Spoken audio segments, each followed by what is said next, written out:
Financial markets opened down sharply this morning after plunging at the end of last week in response to President Trump's reciprocal tariff announcement on Wednesday.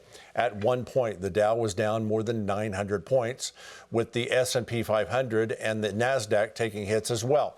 But by late morning, the numbers began to rebound, even turning positive. Right now, the Dow is down about 1.8%. Friday capped off one of the most volatile weeks since 2020.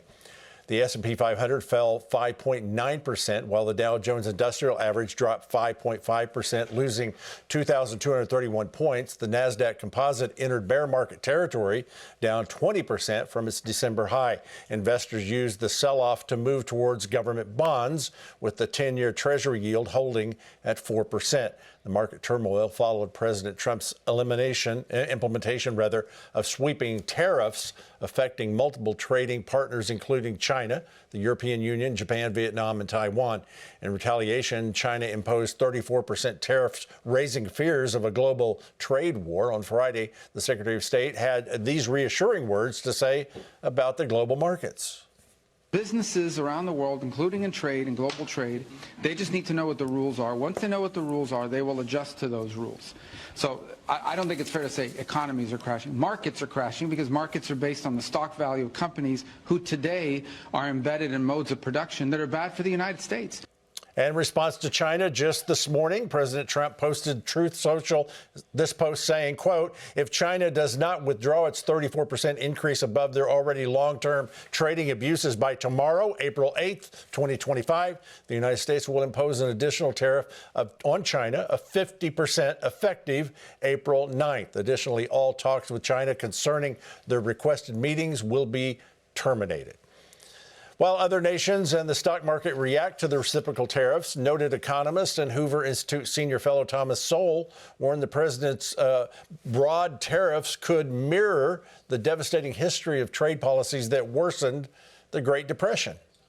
But if you set off a worldwide trade war, that has a devastating history. Everybody loses because everybody follows suit, and all that happens is that you get a great reduction in international trade. Sowell referenced the Smoot-Hawley tariffs, which were implemented in the early stages of the Great Depression when foreign countries retaliated. It caused a decline in global trade. But if you are the one who's making the rules, then all the other people have no idea what you're going to do next. And that is a formula for having people hang on to their money until they figure out what you're going to do. Sowell added, when a lot of people hang on to their money, you can get results like we got during the Great Depression in the 1930s. Joining us now is the host of Politically Basic, Kyle Campbell. Kyle, welcome to Victory News. Great to be with you, as always. Oh, you just heard economic expert Thomas Sowell warn that tariffs can lead to depressions and recessions. Now here's Economic Council Director Kevin Hassett discussing how Taiwan has agreed to drop all of their tariffs. Now there's 49 more nations entering into negotiations to eliminate theirs. Here he is. I got a report from the USTR last night that more than 50 countries have reached out to the president to begin a negotiation. But they're doing that because they understand that they bear a lot of the tariff. And so I don't think that you're going to see a big effect on the consumer in the U.S. So do Americans on our stock market have the strength to work through this reset to fair trade for the U.S. and with the rest of the world, you think? Sure. So we're in a wait and see period a bit. You know, we're a century past the Great Depression. And so taking a look back, of course, we never want to repeat any of that. But what Donald Trump is doing right now is something that no other president has had really the courage to do in the last 50, 60 years. And this has needed to be addressed and to be done.